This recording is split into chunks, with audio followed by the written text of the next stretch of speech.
ओम साई राम। हम आपको साई सचित्र का 27वां अध्याय सुनाएंगे। हिमाड़ पंत जी ने लिखा है साई बाबा का साई सचित्र। हिमाड़ पंत ने तो नहीं लिखा है, पर कहने को कहिए तो साई बाबा ने ही लिखा है या लिखवाया है, क्योंकि उनके बगैर मर्जी के तो कोई कुछ लिख ही नहीं सकता है। और साई सचित्र जो भी श्रवण करता है उसके सारे मनोकामनाएं पूर्ण हो जाती है, अगर 51 के 51 अध्याय उसने अगर सुन लिए तो। 27वां अध्याय में भागवत और विष्णु सहस्त्र साणम प्रदान अनुग्रहित करना, गीता रहस्य और दादा साहेब खापड़े के बारे में लिखा हुआ है। इस अध्याय में बतलाया गया है कि श्री साई बाबा ने किस प्रकार धार्मिक ग्रंथों को कर स्पर्श से पवित्र कर अपने भक्तों को परायण के लिए देकर अनुग्रहित किया, तथा और भी कई घटनाओं का उल्लेख किया गया है। जन साधारण का ऐसा विश्वास है कि समुद्र में स्नान कर लेने से समस्त तीर्थों और पवित्र नदियों में स्नान करने का पुण्य प्राप्त हो जाता है। ठीक इसी प्रकार सदगुरु के चरणों का आश्रय लेने मात्र से ही तीनों शक्तियों ब्रह्मा, विष्णु और महेश और ब्रह्म को नमन करने का श्रेय सहज ही प्राप्त हो जाता है। श्री सच्चिदानंद साई महाराज की जय। वे तो भक्तों के लिए कल्पतरु, दया के सागर और आत्मानुभूति देने वाले हैं। हे साई, तुम अपनी कथाओं के श्रवण में मेरी श्रद्धा जागृत कर दो। घंघोर वर्षा ऋतु में जिस प्रकार चातक पक्षी स्वाति नक्षत्र की केवल एक बूंद का पान कर प्रसन्न हो जाता है, उसी प्रकार अपनी कथाओं के सार सिंधु से प्रकटित एक जल कण का सहस्त्रांश दे दो, जिससे जितने श्रोता लोग हैं उनके श्रोताओं के हृदय तृप्त होकर प्रसन्नता से भरपूर हो जाए,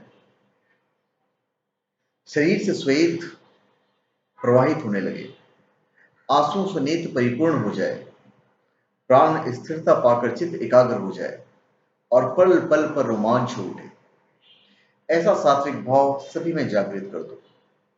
पारस्परिक वैमनस्य तथा वर्ग अपवर्ग का भेदभाव नष्ट कर दो, जिससे वे तुम्हारी भक्ति में सिसकें, बिलखें और कंपित हो उठे। यदि ये सब भाव उत्पन्न होने लगे तो इसे गुरु कृपा के लक्षण जानो। इन भावों के अंतःकरण में उदित देखकर गुरु अत्यंत प्रसन्न होकर तुम्हें आत्मानुभूति की ओर अग्रसर करेंगे। माया से मुक्त होने का एकमात्र सहज उपाय अनन्य भाव से केवल श्री साई बाबा की शरण जाना ही है। वेद वेदांत भी माया रूपी सागर से पार नहीं उतार सकते। यह कार्य तो केवल सदगुरु द्वारा ही संभव है। समस्त प्राणियों और भूतों में ईश्वर दर्शन करने के योग्य बनाने की क्षमता केवल उन्हीं में है। गत अध्याय में, पिछले अध्याय में बाबा की उपदेश शैली की नवीनता ज्ञात हो चुकी है आपको। इस अध्याय में उसके केवल एक उदाहरण का ही वर्णन करेंगे। भक्तों को जिस ग्रंथ विशेष की पारायणता करना होता था, उसे बाबा के कर कमलों में भेंट कर देते थे, और यदि बाबा उसे अपने कर कमलों से स्पर्श कर लौटा देते तो उसे स्वीकार कर लेते थे। उनकी ऐसी भावना हो जाती थी कि ऐसे ग्रंथ का यदि नित्य पाठन किया जाएगा तो बाबा सदैव उनके साथ ही होंगे। एक बार काका महाजनी श्री एकनाथी भागवत लेकर शिरडी आए। श्यामा ने यह ग्रंथ अध्ययन के लिए उनसे ले लिया और उसे लिए हुए मस्जिद में पहुंचे। तब बाबा ने ग्रंथ श्यामा से ले लिया और ने उसे स्पर्श कर कुछ विशेष पुष्टि को देखकर उसे संभाल कर रखने की आज्ञा देकर वापस लौटा दिया। श्यामा ने उनको बताया कि ग्रंथ तो काका साहब का है और इन्हें इसे वापस लौटाना है। तब बाबा कहने लगे कि नहीं नहीं, यह ग्रंथ तो मैं तुम्हें दे रहा हूं, तुम इसे सावधानी से अपने पास रखो, यह तुम्हें अत्यंत उपयोगी सिद्ध होगा। कुछ दिनों के पश्चात काका महाजनी पुनः श्री एकनाथी भागवत की दूसरी प्रति लेकर आए और बाबा के कर कमलों में भेंट कर दी, जिसे बाबा ने प्रसाद स्वरूप लौटाकर उन्हें भी उसी सावधानी से संभाल कर रखने की आज्ञा दी। साथ ही बाबा ने उनसे आश्वासन दिया कि यह तुम्हें उत्तम स्थिति में पहुंचाने में सहायक सिद्ध होगा। काका ने उन्हें प्रणाम कर उसे स्वीकार कर लिया। श्यामा बाबा के अंतरंग भक्त थे, इस कारण बाबा उन्हें एक विचित्र ढंग से विष्णु सहस्त्रनाम प्रसाद रूप में देने की कृपा करना चाहते थे। तभी एक रामदासी आकर कुछ दिन शिरडी में ठहरा।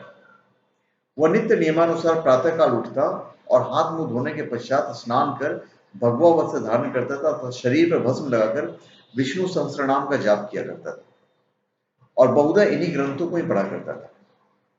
कुछ दिनों के पश्चात बाबा ने श्यामा को भी विष्णु सहस्त्रनाम से परिचित कराने का विचार कर रामदासी को अपने समीप बुलाकर उससे कहा कि मेरे उदर में अत्यंत पीड़ा हो रही है और जब तक मैं सोनामुखी का सेवन न करूंगा तब तक मेरा कष्ट दूर न होगा। तब रामदासी ने अपना पाठ स्थगित कर दिया और वह औषधि लाने बाजार चला गया। उसी समय बाबा अपने आसन से उठे और जहां वो पाठ किया करता था वहां जाकर उन्होंने विष्णु सहस्त्रनाम की पुस्तिका उठाई और पुनः अपने आसन पर विराजमान होकर श्यामा से कहने लगे, यह पुस्तक अमूल्य और मनोवांछित फल देने वाली है, इसलिए मैं तुम्हें इसे प्रदान करूंगा ताकि तुम इसका नित्य पठन करो। एक बार जब मैं बहुत रुग्ण था तो मेरा हृदय धड़कने लगा, मेरे प्राण पखेरु उड़ना ही चाहते थे कि उसी समय मैंने इस सदग्रंथ को अपने हृदय पर रख लिया। कैसा सुख पहुंचाया इसने।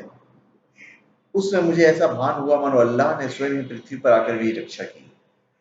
इस कारण यह ग्रंथ मैं तुम्हें दे रहा हूं। इसे थोड़ा धीरे धीरे कम से कम एक श्लोक प्रतिदिन अवश्य पढ़ना, जिससे तुम्हारा बहुत भला होगा। तब श्यामा कहने लगे कि मुझे इस ग्रंथ की आवश्यकता नहीं है, क्योंकि इसका स्वामी रामदासी एक पागल, हट्टी और अति क्रोधी व्यक्ति है जो व्यर्थ ही आकर लड़ने को तैयार हो जाएगा। अल्प शिक्षित होने के नाते मैं संस्कृत भाषा में लिखित इस ग्रंथ को पढ़ने में भी असमर्थ हूं। श्यामा की धारणा थी कि बाबा मेरे और रामदासी के बीच मनमुटाव करवाना चाहते हैं, इसलिए उन्होंने नाटक रचा है। बाबा का विचार उनके प्रति क्या था ये उनकी समझ में नहीं आया। बाबा एन केन प्राकेन विस्तृत सहस्रनाम उसके कंठ में उतार देना चाहते थे। वे तो अपने एक अल्प शिक्षित अंतरंग भक्त को सांसारिक दुखों से मुक्त कर देना चाहते थे। ईश्वर नाम के जाप का महत्व तो सभी को विदित ही है, जो हमें पापों से बचाकर कुप्रवृत्तियों से हमारी रक्षा कर जन्म तथा मृत्यु के बंधन से छुड़ा देता है। यह आत्मशुद्धि के लिए एक उत्तम साधन है, जिसे न किसी सामग्री की आवश्यकता है और न किसी नियम के बंधन की। इससे सुगम और प्रभावकारी साधन अन्य कोई नहीं। बाबा की इच्छा तो श्यामा से साधना कराने की थी, परंतु श्यामा ऐसा नहीं चाहते थे, इसलिए बाबा ने उन पर दबाव डाला। ऐसा बहुधा सुनने में आया है कि बहुत पहले श्री एकनाथ महाराज ने भी अपने एक पड़ोसी ब्राह्मण से विष्णु सहस्त्रनाम का जाप करने के लिए आग्रह कर उसकी रक्षा की थी। विष्णु सहस्त्रनाम का जाप चित्त शुद्धि के लिए एक श्रेष्ठ और सरल मार्ग है, इसलिए बाबा ने श्यामा को अनुरोध पूर्वक इसे जाप में प्रवृत्त किया। रामदासी बाजार से तुरंत सोनामुखी लेकर लौट आया। अन्ना चिंचिनिकर जो वहीं उपस्थित थे प्रायः पूरे नारद मुनि ही थे और उन्होंने उक्त घटना का संपूर्ण वृतांत रामदासी को बता दिया। रामदासी क्रोधावेश में आकर श्यामा की ओर लपका और कहने लगा कि यह तुम्हारा ही कार्य है जो तुमने बाबा के द्वारा मुझे उदर पीड़ा के बहाने औषधि लेने को भेजा। यदि तुमने पुस्तक नहीं लौटाई तो मैं तुम्हारा सिर तोड़ दूंगा। श्यामा ने उसे शांतिपूर्वक समझाया, परंतु उसका कहना व्यर्थ हुआ। तब बाबा प्रेम पूर्वक बोले, कि रामदासी ये क्या बात है, क्यों उपद्रव कर रहे हो? क्या श्यामा अपना बालक नहीं है? तुम उसे व्यर्थ क्यों गाली दे रहे हो? मुझे तो ऐसा प्रतीत होता है कि तुम्हारी प्रकृति ही उपद्रवी है। क्या तुम नर्म और मृदुल वाणी नहीं बोल सकते? तुम नित्य प्रति इन पवित्र ग्रंथों का पाठ किया करते हो और फिर भी तुम्हारा चित्त अशुद्ध ही है। जब तुम्हारी इच्छाएं तुम्हारे वश में नहीं है तो तुम रामदासी कैसे हो? तुम्हें तो समस्त वस्तुओं से वैराग होना चाहिए, अनासक्त हो जाना चाहिए। कैसे विचित्र बात है कि तुम्हें इस पुस्तक पर इतना मोह है। सच्चे रामदासी को तो ममता, त्याग का संदर्शी होना चाहिए। तुम तो भी बालक श्यामा से केवल एक छोटी सी पुस्तक के लिए झगड़ा कर रहे हो। जाओ अपने आसन पर बैठो। पैसों से पुस्तकें तो अनेक प्राप्त हो सकती है, परंतु मनुष्य नहीं प्राप्त हो सकता। उत्तम विचारक बनकर विवेकशील हो जाओ। पुस्तक का मूल्य ही क्या है और उसे श्यामा को क्या प्रयोजन? मैंने स्वयं उठाकर वो पुस्तक उसे दी, यह सोचकर कि तुम्हें तो यह पुस्तक पूर्णतः कंठस्थ है, श्यामा को उसके पठन से कुछ लाभ पहुंचे, इसलिए मैंने उसे दी है। बाबा के शब्द कितने मृदु और मार्मिक और अमृत तुल्य है, इनका प्रभाव रामदासी पर पड़ा। वो चुप हो गया और फिर श्यामा से बोला कि मैं इसके बदले में पंचरत्नी गीता को एक प्रति स्वीकार कर लूंगा। तब श्यामा भी प्रसन्न होकर कहने लगे कि एक ही क्यों, मैं तो तुम्हें इसके बदले में 10 प्रतियां देने को तैयार हूं। इस प्रकार विवाद तो शांत हो गया, परंतु प्रश्न यह आया कि रामदासी ने पंचरत्नी गीता के लिए एक ऐसी पुस्तक जिसका उसे कभी ध्यान ही ना आया था, इतना आग्रह क्यों किया? और जो मस्जिद में हर दिन धार्मिक ग्रंथ का पाठन करता हो, वह बाबा के समक्ष इतना उत्पात करने पर क्यों उतारू हो गया? हम नहीं जानते कि इस दोष का निराकरण कैसे करें और किसे दोषी ठहरावे। हम तो केवल इतना ही जान सके कि यदि इस प्रणाली का अनुसरण न किया गया होता तो विषय का महत्व और ईश्वर नाम की महिमा तथा श्यामा को विष्णु सहस्त्र नाम के पठन का अवसर ही प्राप्त नहीं होता। इससे यही प्रतीत होता है कि बाबा के उपदेश की शैली और प्रक्रिया अद्वितीय है। श्यामा ने धीरे धीरे इस ग्रंथ का इतना अध्ययन कर लिया कि उन्हें इस विषय का इतना ज्ञान हो गया कि वो श्रीमान बूटी साहेब के दामाद प्रोफेसर जीजी नार के एमए को भी इसका यथार्थ अर्थ समझाने में पूर्ण सफल हुए। हम गीता रहस्य पे आते हैं। ब्रह्म विद्या का जो भक्त अध्ययन करते हैं उन्हें बाबा सदैव प्रोत्साहित करते थे। इसका एक उदाहरण है कि एक समय बापू साहेब जोग का एक पार्सल आया जिसमें श्री लोकमान्य तिलक कृत गीता भाष्य की एक प्रति थी, जिसे कांट में दबाए हुए मस्जिद में आए। जब वे चरण वंदना के लिए झुके तो पार्सल बाबा के श्री चरणों में गिर पड़ा। तब बाबा उनसे पूछने कि इसमें क्या है। श्री जोग ने तत्काल ही पार्सल की और पुस्तक निकालकर बाबा के कर कमलों में रख दी। बाबा ने थोड़ी देर उसके कुछ पृष्ठ देखकर जेब से ₹1 निकाला और उस पुस्तक पर रखकर जोग को लौटा दिया और कहने लगे, इसका ध्यानपूर्वक अध्ययन करते रहो, इससे तुम्हारा कल्याण होगा। एक बार श्री दादा साहब खापड़े कुटुंब सहित शिरडी आए और कुछ मास वहीं ठहरे। उनके ठहरने के नित्य कार्यक्रम का वर्णन श्री साई लीला पत्रिका में प्रकाशित हुआ भी है। दादा कोई सामान्य व्यक्ति नहीं थे। वे एक धनाढ्य और अमरावती के सुप्रसिद्ध वकील और केंद्रीय धारा सभा के सदस्य थे। वे विद्वान और प्रवीण वक्ता भी थे। इतने विद्वान होते हुए भी उन्हें बाबा के समक्ष मुंह खोलने का साहस नहीं होता था। अधिकांश भक्तगण तो बाबा से हर समय अपनी शंका का समाधान कर लिया करते थे। केवल 3 व्यक्ति खापड़े, नूरकर और बूटी ऐसे थे जो सदैव मौन धारण किए रहते तथा अति विनम्र और उत्तम प्रकृति के व्यक्ति थे। दादा साहब विद्यारण्य स्वामी द्वारा रचित पंचदशी नामक प्रसिद्ध संस्कृत ग्रंथ जिसमें अद्वैत वेदांत का दर्शन है, उसका विवरण दूसरों को तो समझाया करते थे, परंतु जब वे बाबा के इसमें मस्जिद में आए तो एक शब्द का भी उच्चारण न कर सके। यथार्थ में कोई व्यक्ति चाहे वह जितना वेद वेदांतों में पारंगत क्यों न हो, परंतु ब्राह्म पद को पहुंचे व्यक्ति के समक्ष उनका शुष्क ज्ञान प्रकाश नहीं दे सकता।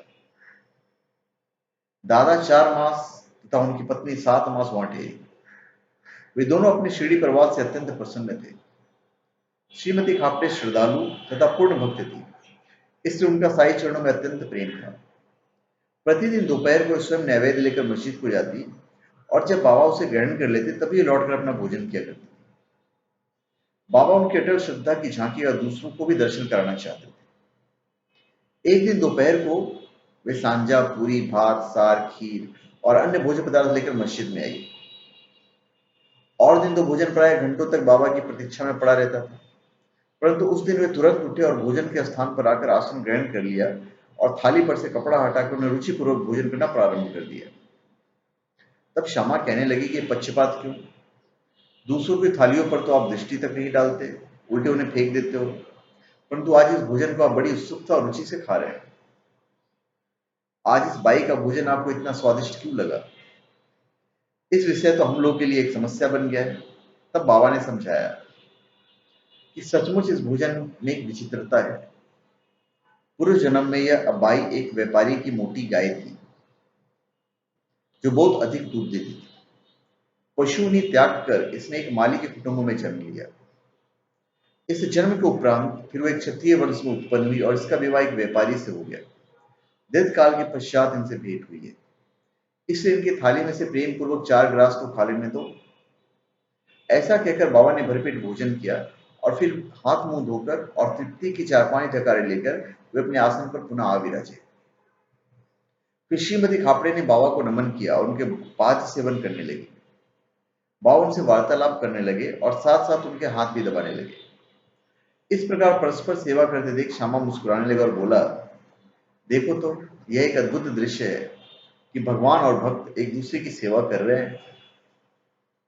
उनकी सच्ची लगन देखकर बाबा अत्यंत कोमल और मृदु शब्दों में अपने श्रीमुख से कहने लगे कि अब सदैव राजा राम का जाप किया करो। यदि तुमने इसका अभ्यास क्रमबद्ध कर लिया तो तुम्हें अपने जीवन के ध्येय की प्राप्ति अवश्य हो जाएगी। तुम्हें पूर्ण शांति प्राप्त होकर अत्यधिक लाभ होगा।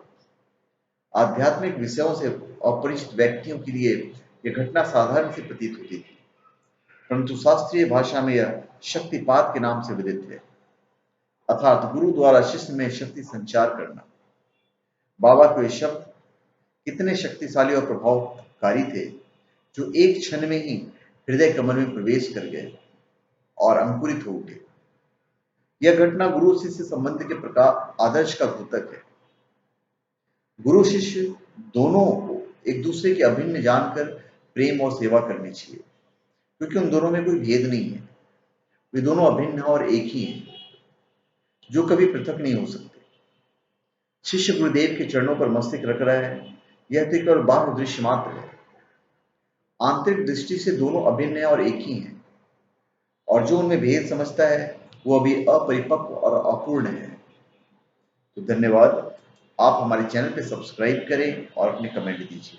धन्यवाद।